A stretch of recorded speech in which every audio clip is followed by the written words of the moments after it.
तो आप सभी को नमस्ते प्रणाम। मैं आपका अपना ठाकुर प्रखर सिंह और रात के 10 बज चुके हैं और कहानी का जो सिलसिला है बदस्तूर जारी है। जब से शायद हम लोगों ने अपने इतिहास के बारे में पढ़ा, यानी जहाँ तक का इतिहास हम लोग का उपलब्ध है, तो इस समस्त इतिहास में एक चीज़ बड़ी कॉमन थी कि कोई राजा या फिर कोई ऐसा सम्राट, कोई बादशाह जो बड़ा ताकतवर हो, जिसे हराना बड़ा मुश्किल हो, तो फिर उसको मारने के लिए, उसको हराने के लिए, उसको ख़त्म करने के लिए कई बार जो विरोधी राजा होते थे कुछ विषकन्याएँ भेजते थे जो देखने में बड़ी खूबसूरत, बेहद हसीन, शायद वैसी कन्याएँ उस पूरे राज्य में कहीं नहीं मिलती। इनका काम था कि ये जाती थी, जाने के बाद इनके शरीर के अंग अंग में जहर भरा होता था। जैसे कुछ अपने बालों में छुपा के जाती थी, कुछ नाखून में, कुछ कहीं और। राजा की वो करीब आती थी, राजा को अपने जाल में फंसाती थी। फंसाने के बाद जब राजा उनसे इंटीमेट होने की कोशिश करते, यानी फिजिकल रिलेशन बनाने की कोशिश करते, फिर उसी मौके पे वो जो विषकन्या होती उस राजा को अपने अंदर छुपे जहर से मार देती। मारने के बाद अब राजा ख़त्म तो पूरा राज्य ख़त्म। ये सिलसिला न जाने कितने सदियों तक चला, न जाने कितने 100 सालों तक ये चीज़ें चलती रही। वक्त बदला, वक्त के साथ ट्रेंड बदला और आजकल इसी चीज़ को हनी ट्रैप कहा जाता है। यानी किसी इंसान से जब अपना काम ऐसे ना करवाया जा सके तो फिर एक बेहद बला की खूबसूरती उसके सामने भेजा जाए, भेजने के बाद उसको उस जाल में फंसाया जाए और फंसाने के बाद फिर उससे अपनी मनमर्जी का काम करवाया जाए या फिर उसका कत्ल कर दिया जाए, जैसा आपका जो उद्देश्य हो। तो वक्त चाहे पहले का हो चाहे आज का, ये चीज़ें लगातार हो रही हैं। और तब सोशल मीडिया का ज़माना नहीं था तो लोगों के सामने बातें आती नहीं थी, लेकिन आज के टाइम में जिसके साथ होता है वो धन से भी जाता है, धर्म से भी जाता है और अस्मत यानी इज्जत से भी जाता है। तो आज की कहानी में भी कुछ ऐसा ही हुआ। आज की कहानी कायदे से सुनानी तो नहीं चाहिए थी, लेकिन थोड़ा सा आप लोगों को सावधान करना भी ज़रूरी था, क्योंकि आज लिस्ट में कुछ और ही कहानी थी। लेकिन जब लगातार 2 ऐसी मिसालें मिली तो मुझे लगा कि आपको सुना दें, चूँकि ये चीज़ें बहुत लोगों के साथ हो रही हैं। दरअसल एक शख्स थे जिनका नाम था भूपेंद्र रावत, उत्तर प्रदेश के मेरठ के रहने वाले। उम्र बामुश्किल 15-16 साल। इन्होंने फिर तैयारी करनी शुरू की। इनका सपना था कि मैं जाऊँ बॉर्डर पे अपने देश की हिफाजत करूँ। तैयारी की, दौड़ना, धूपना, भागना, न जाने कितने वर्कआउट करना, न जाने कितनी मेहनत करना। देश दुनिया से इनका कोई मतलब नहीं, न कोई प्रेमी, न कोई प्रेम का, न कोई ज़्यादा रिश्तेदारों से मतलब, न जा रहा कोई दोस्त। यानी सारी ज़िंदगी, सारा फोकस अपने गोल पे कि चाहे जैसे करके मुझे आर्मी का जो तमगा है वो हासिल करना है। ये लगातार तैयारी करते रहे। किस्मत ने भी इनका साथ दिया, संयोग से इनका सिलेक्शन हो गया। सिलेक्शन होने के बाद ये चले जाते हैं लद्दाख नागा रेजिमेंट में, और इसी लद्दाख नागा रेजिमेंट में ये नौकरी करने लगते हैं, यानी पोस्टेड हो जाते हैं। अब इधर जब नौकरी लग गई, अब सारी चीज़ें बिल्कुल ठीक, घर की स्थिति भी बदल गई। घर की स्थिति बदलने के साथ साथ अब जेब में पैसे भी आए, हाथ में एंड्रॉयड फ़ोन आया। तो जो जवानी, जो चीज़ें इन्होंने मिस की थी, फिर इन्हें लगा कि काम करते हैं, उन चीज़ों को फिर से रिकवर करते हैं। यानी जो ज़िंदगी मैंने अपनी तैयारी के दौरान जिया नहीं, जो चीज़ें मैंने अपनी पूरी इस हार्डवर्क के दौरान किसी का कोई मतलब नहीं रखा, तो एक काम करते हैं, अब सबसे जुड़ते हैं, सबसे बातचीत करते हैं। लिहाजा इन्होंने फिर ज्वाइन करने के बाद अपना फेसबुक अकाउंट बनाया, अपना इंस्टाग्राम बनाया, अपना ट्विटर बनाया, और तब से ये लगातार इंस्टाग्राम पे, फेसबुक पे, अलग अलग सोशल मीडिया प्लेटफॉर्म पे एक्टिव रहने लगे। नए नए लोगों से दोस्ती करते, नए नए लोगों से बातचीत करते। कई ऐसे लड़के इनकी ज़िंदगी में आए जिनसे अच्छी खासी बॉन्डिंग हो गई, दोस्ती हो गई। कई लड़कियां भी आईं, लड़कियों से भी दोस्ती हो गई। अब ये दोस्ती वगैरह का भी सिलसिला कई दिनों तक चला। 1-2 साल और गुजरे। इधर साल 2019 आ गया, और साल 2019 आते आते फिर इनके दिमाग में आया कि अब नौकरी हो गई, सारी चीज़ें सेटल हो गई, तो एक काम करते हैं, अब शादी भी कर लेते हैं। अब शादी करने के लिए चूँकि इनके पास मोहलत तो थी नहीं कि ये घर पे आएँ और जाएं कहीं लड़की देखने।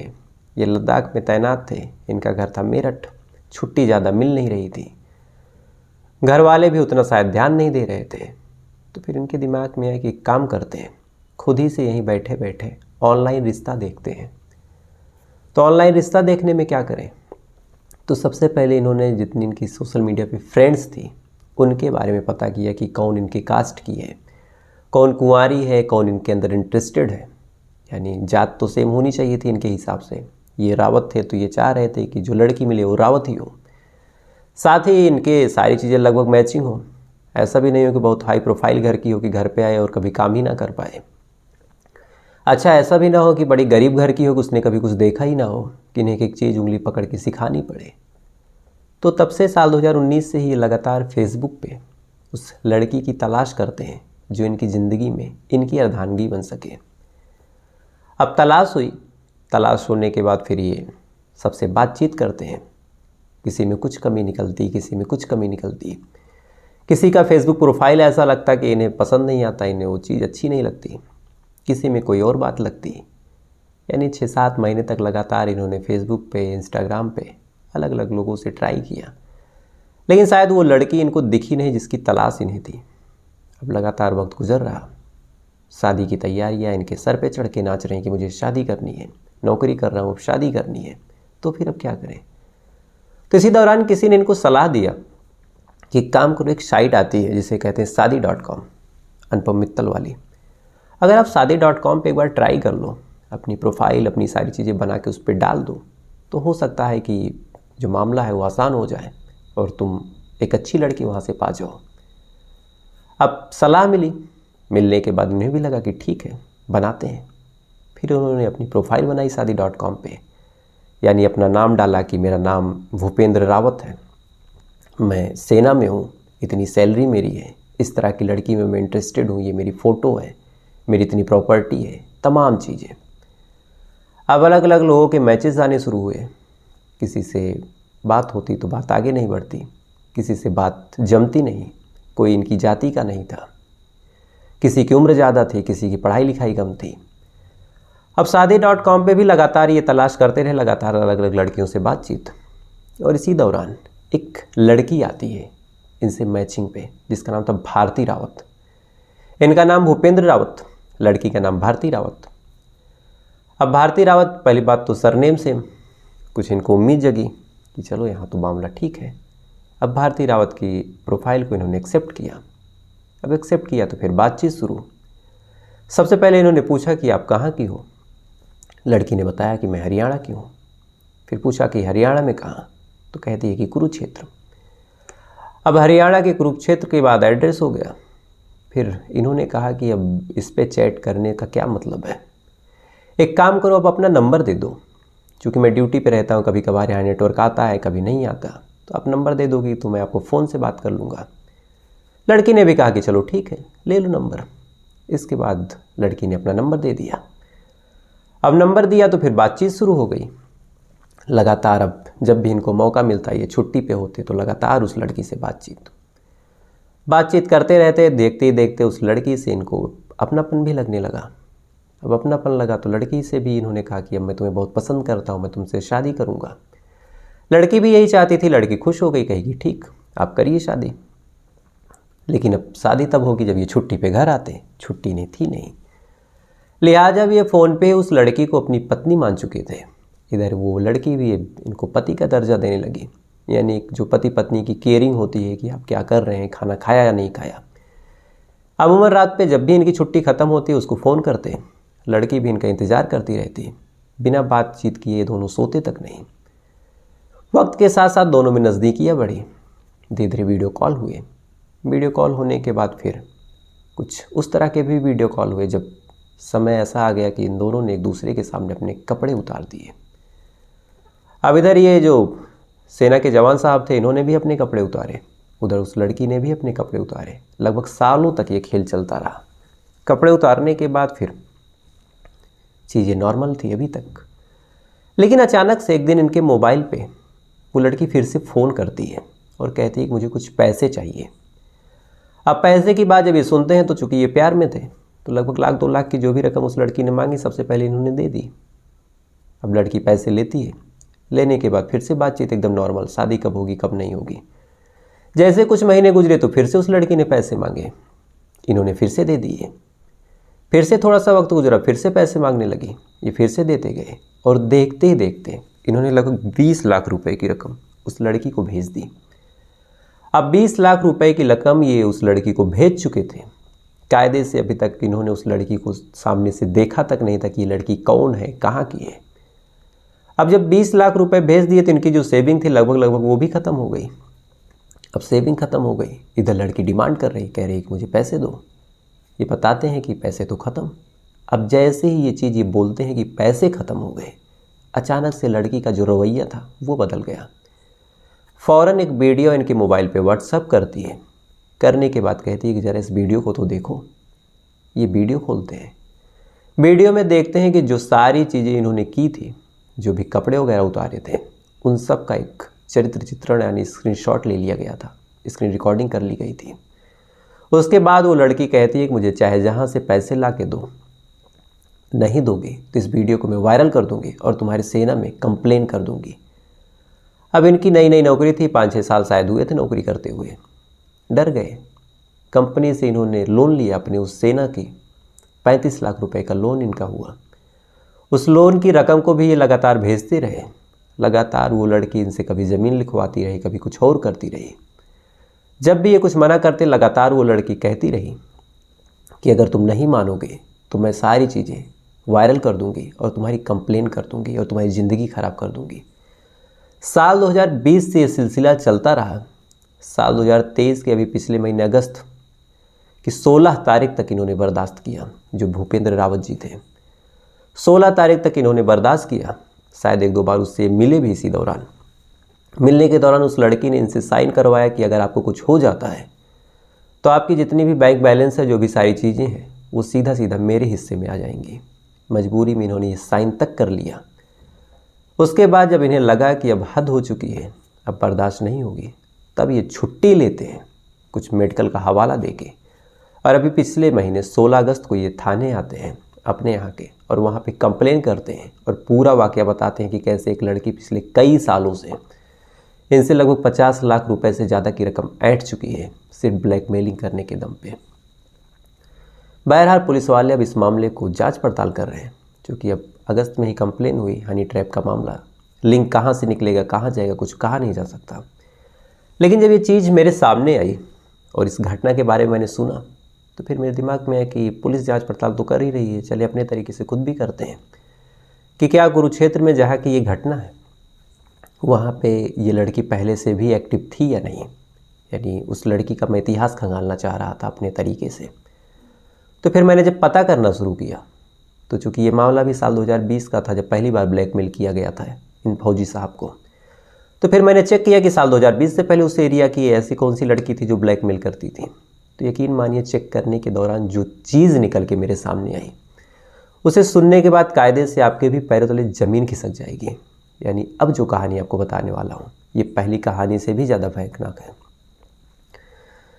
दरअसल कुरुक्षेत्र में, यानी हरियाणा के कुरुक्षेत्र में एक थाना लगता है KUK, और इसी थाना क्षेत्र में बात 15 जून साल 2020 की है।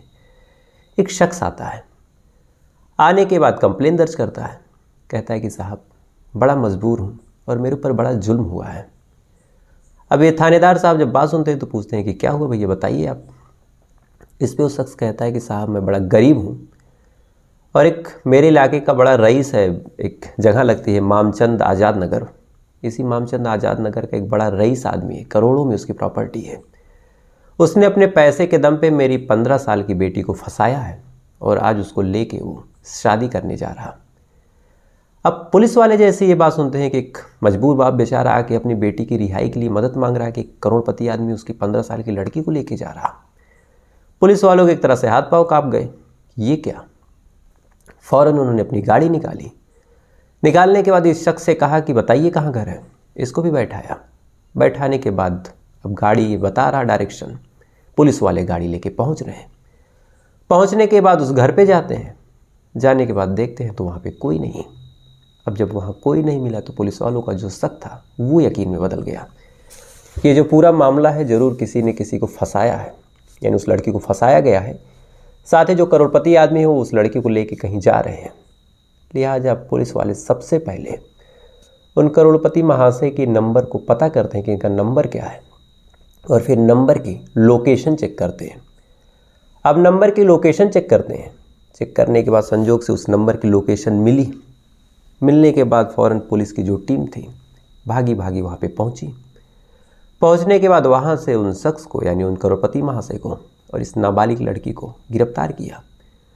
लड़की को सोचा कि परिवार वाले के हवाले कर दूं। इधर उस करोड़पति को गिरफ्तार किया, गाली गलौज भी की कि तुम एक 15 साल की लड़की की ज़िंदगी ख़राब कर रहे हो। लेकिन जब करोड़पति को गाली वगैरह दी गई और तमाम तरह की चीज़ें पुलिस वाले बोल रहे हैं, तो जो वो आदमी था उसका रिएक्शन कुछ ऐसा था जिसे देखने के बाद पुलिस वाले खुद हैरान थे। यानी वो शख्स जैसे अजीब सा चौंका हुआ था कि ये सारी चीज़ें तो शायद उसे पता ही नहीं थी। पुलिस वाले उससे पूछ रहे हैं कि तुम इससे शादी क्यों करना चाह रहे हो, क्यों इसको फंसा रहे हो, क्या मजबूरी है, तुम्हारा एम क्या है। तमाम चीज़ें पुलिस वाले उस आदमी से पूछ रहे और वो आदमी एकदम सन्न खड़ा, उसके पास ना कोई जवाब है ना कुछ कह रहा। पुलिस वालों को लगा कि शायद ये घबरा गया हो, मामला इसकी इज्जत का भी है। पुलिस वालों ने कहा कि आप परेशान मत होइए, लेकिन जो सच्चाई है आप बताइए। अब पुलिस वाले जब कुछ थोड़ा सा उस आदमी की तरफ से बोलते हैं, तब वो आदमी कहता है कि इस लड़की को तो मैं कभी शादी के लिए ले ही नहीं जा रहा था। ये लड़की तो बाकायदा एक तरह से प्रोस्टिट्यूट है, यानी जिस पड़ोसी का धंधा करती है। ये मुझसे मिली, मिलने के बाद इसने मेरे से काफ़ी टाइम तक बात की। फिर इसने बताया कि मुझे इतने रुपए चाहिए, बदले में मैं आपके साथ इंटीमेट हो जाऊंगी। तो मैं तो रुपए दे के उसके साथ एक रात संबंध बनाता, उसके बाद इसको छोड़ देता।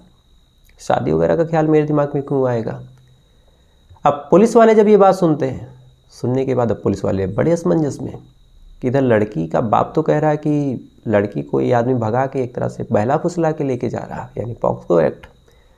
लेकिन इधर ये आदमी और बोलने का लहजा, बोलने का तरीका ऐसा लग भी रहा है कि बड़ा कॉन्फिडेंस, झूठ तो बोल नहीं रहा। तो फिर दोनों में से सच्चाई क्या है? या तो ये लड़की झूठ बोलेगी या फिर ये व्यापारी झूठ बोलेगा। तो बोल कौन रहा?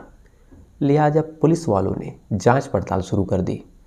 यानी जो मामला उन्हें लग रहा था कि ये मामला एकदम ओपन एंड शट है, उस मामले को उन्होंने अपने तरीके से जहन दिमागी के साथ जांच पड़ताल की। सबसे पहले इस आदमी की कुंडली खंगाली, जो व्यापारी था, जिसके ऊपर सबसे ज़्यादा सस्पेंस था। साथ ही इस लड़की की कुंडली खंगाली, उसके पिता के बारे में पता किया कि आखिर मामला क्या है। तो जब तमाम चीज़ें पता किया गया, तमाम जांच पड़ताल हुई, तो अंत में 2 चीज़ें निकल के सामने आई। पहला, ये जो व्यापारी महोदय थे, इनका ऐसा कोई पास्ट रिकॉर्ड था ही नहीं, यानी अपने आप में बड़े क्लियर छवि के इंसान थे, बड़ी क्लीन, नीट क्लीन। लेकिन दूसरी चीज़ जो निकल के सामने आई, वो अपने आप में बड़ी संदेशपद थी। दरअसल ये जो लड़की थी, इसके पिता ने इससे पहले भी ऐसी 2 कंप्लेन अलग अलग थानों में की थी। दोनों ही चीज़ों में कॉमन था कि जो लड़की है उसको कोई लेके जा रहा है और फिर शादी होने वाली है। पुलिस वाले पकड़ते, लेकिन बाद में फिर समझौता करवा देते। तो एक तरफ एक आदमी की छवि एकदम क्लियर, दूसरी तरफ ऐसे पहले से 2-3 कंप्लेन।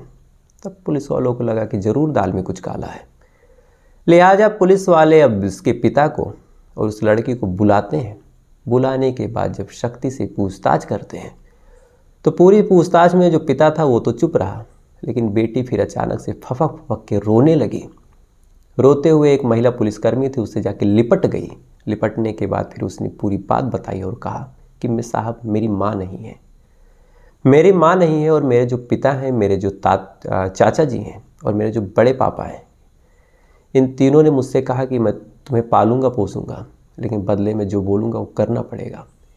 मेरे पास कोई ऑप्शन नहीं था, इन्होंने जो कहा मुझे मानना पड़ा। और ये मुझे ले के जाते हैं, जाने के बाद किसी अमीर आदमी के पास छोड़ते हैं और कहते हैं कि इसको अपने जाल में फंसाओ। उसके बाद ये जैसे जैसे मुझे सिखाते हैं, मैं सेम वैसे वैसे करती हूँ। उसके बाद वो आदमी मेरे साथ सोता है, यानी एक तरह से साफ शब्दों में कहें तो रेप करता है, लेकिन वो आदमी अपनी समझ से तो रेप भी नहीं कर रहा, मेरे साथ शारीरिक संबंध बनाता है। उसके बाद ये लोग उसको ब्लैकमेल करते हैं कि मुझे इतने रुपए दो, नहीं तो मैं बता दूंगा कि तुमने मेरी बेटी के साथ रेप किया है। मुझसे भी फिर मजबूर करके कहवाया जाता है कि हाँ, तुमने मेरा रेप किया है। मैं एग्री नहीं थी। अब वो अमीर घर के लोग होते हैं तो इस वजह से डर जाते हैं। ज़्यादा मोटी रकम हम लोग मांगते नहीं, 1,50,000 मांगते हैं तो वो लोग दे देते हैं। ऐसे ही कुछ महीने गुजरते हैं, उसके बाद नया टारगेट खोजा जाता है। नए टारगेट के पास मुझे भेजा जाता है। जो नया टारगेट होगा मैं उसे रिझाऊंगी, उसके बाद वो मेरे पीछे पागल होगा। उसके बाद फिर मेरे साथ वो फिजिकल रिलेशन बनाएगा। उसके बाद फिर ये लोग ब्लैकमेल करेंगे, और शायद इस व्यापारी के साथ भी वही चीज़ें होने वाली थी। इधर लड़की को भेजा गया कि जाओ तुम फिजिकल रिलेशन बनाओ, इधर पिता थाने पहुंच गया ताकि थाने वाले रेड करें, मौके से लड़की बरामद हो और वो व्यापारी बरामद हो, पॉक्सो एक्ट लग जाए, और फिर समझौते के नाम पे मोटी रकम। यानी एक बाप अपनी ही सगी बेटी को एक चाचा अपनी ही सगी भतीजी को, एक बड़े पिताजी अपनी ही भतीजी को इस तरह से बेच रहे थे महज कुछ पैसों के लिए। तो तलाशने गया था मैं किसी और की कहानी, यानी इस भारती रावत की, और सेम टाइम पे मुझे ये कहानी निकल के सामने आज मिल गई। तो मुझे लगा दोनों ही कहानियाँ आपको सुना देनी चाहिए, क्योंकि आज के टाइम में शायद सबसे बड़ा खतरा यही है। न जाने कितने ऐसे लड़के हैं जिन्होंने सुसाइड कर लिया। अभी दिल्ली की बात है, एक व्यापारी बेचारे साल 2021 से ब्लैकमेल हो रहे थे और साल 2022 के शायद दिसंबर की ये बात, उन्होंने सुसाइड किया। और जब सुसाइड कर लिया तब जाके पुलिस वालों के एक तरह से कानों में जू रेंगी और उन्होंने अब जांच पड़ताल की और उस लड़की को पकड़ा। तो अपने आप में एक चीज़ आप जान लीजिए कि शायद प्रॉपर्टी की विवाद, नाजायज़ संबंध और जो सारे बैंक फ्रॉड होते हैं, उन सबसे बड़ा खतरा इस टाइम ये अपने देश के लिए, अपने समाज के लिए है। क्योंकि कहना तो नहीं चाहिए, इस पोस्ट की गरिमा है, लेकिन साफ शब्दों में अगर कहूँ तो जब बला की खूबसूरती सामने आती है तो न जाने कितने ऋषि मुनियों की तपस्या भंग हो गई। तो हम आप तो एक आम नागरिक हैं, तो ऐसे में फंसने के और फिर इस तरह से ब्लैकमेल होने के चांसेस बढ़ते हैं और बदनामी और मौत के सिवा कुछ नसीब नहीं होता। तो आप लोग भी थोड़ा सा सावधान रहें। तो फिलहाल ये थी पूरी कहानी। अब सवाल जवाब का जो सिलसिला था उस पर आते हैं। और मेरा परसों का सवाल था, कल तो कहानी थी नहीं, क्योंकि तबीयत शायद मुझे लगता है डेंगू ही हुआ है मुझे। और सीमा मिश्रा जी हैं लगातार मेरी तबीयत का हाल पूछ रहे, तो सीमा जी आपका लाख लाख धन्यवाद दिल से। तबीयत ठीक है और नहीं भी ठीक है और ठीक भी है, बीच बीच में घंटे 2 घंटे का फासला हो जा रहा है। और मेरा सवाल था कि जो छत्रपति शिवाजी महाराज हैं उनका पूरा नाम क्या था। तो उनका जो पूरा नाम था वो था शिवाजी शाहजी भोसले। और इस सवाल का जो सही जवाब दिया वो दिया है ईश्वर गुप्ता जी हैं, नितिन जी हैं, दादा राव खड़से जी हैं, आरती मंगोलकर जी हैं, सनातनी जी हैं, गौतम जी हैं, खुबैब खान जी हैं, सरोज मिश्रा जी हैं, हरीश पांडे जी हैं, मुस्कान जी हैं, विकास जी हैं और सागर जी हैं। तो आप तमाम लोगों को दिल से शुभकामनाएं। ऐसे अपना ज्ञान बढ़ाइए, हम सबका ज्ञान बढ़ाइए। अब आते हैं आज के सवाल पे। और आज का सवाल जो कि अभी क्रिकेट का माहौल है तो क्रिकेट से ही जुड़ा हुआ है। आपने महेंद्र सिंह धोनी के भाई के बारे में तो सुना होगा, हालांकि मूवी में उनका कहीं जिक्र नहीं हुआ, लेकिन ऐसे ही विराट कोहली के भी एक भाई हैं और उनका विराट कोहली की ज़िंदगी में बड़ा अहम योगदान है। तो वो कौन है, क्या योगदान है, अगर आपको पता हो तो आप कमेंट करके बताइएगा, और नहीं पता हो तो कल का इंतज़ार कीजिएगा, कल मैं आपको बताऊंगा। साथ ही ऐसी वीडियो देखने के लिए, ऐसी कहानी सुनने के लिए वीडियो को लाइक करके, चैनल को सब्सक्राइब करके अपना प्यार दीजिएगा। तो आपसे कल फिर मुलाकात होगी किसी दूसरी कहानी के साथ। तब तक अच्छे रहिएगा, खुश रहिएगा, अपना ख्याल रखिएगा, अपने देश का ख्याल रखिएगा। जय हिंद।